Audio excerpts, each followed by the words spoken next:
உத்தரப்பிரதேசத்துல பாத்தீங்கன்னா 3 லட்சம் ஏக்கர் இருக்கு. அப்ப அதுக்கேற்றார் போல வக்குப் போர்டுகள் உருவாக்கப்பட்டன.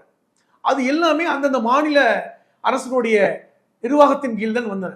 இப்ப இதெல்லாம் இருக்கும் பொழுது நீங்க சொன்னது மாதிரி முழுமையான இந்த வக்குப் இடங்கள் வந்து பராமரிக்கப்படல, அல்லது வந்து சிலர் கையில் இருக்கிறது, மாஃபியாக்கள் கையில் இருக்கிறது, எல்லாம் பல்வேறு சர்ச்சைகள் இருக்கும் பொழுதுதான் 95ல இந்த வக்குப் திருத்த சட்டம் கொண்டு வராங்க.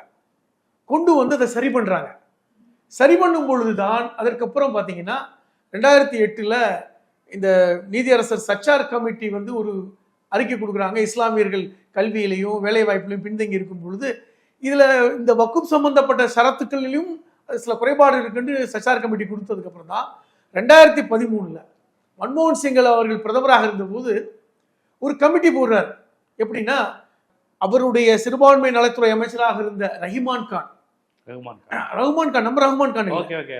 கர்நாடகாவில் இருக்கின்ற பாராளுமன்ற உறுப்பினராக இருந்த ரஹ்மான் கான்,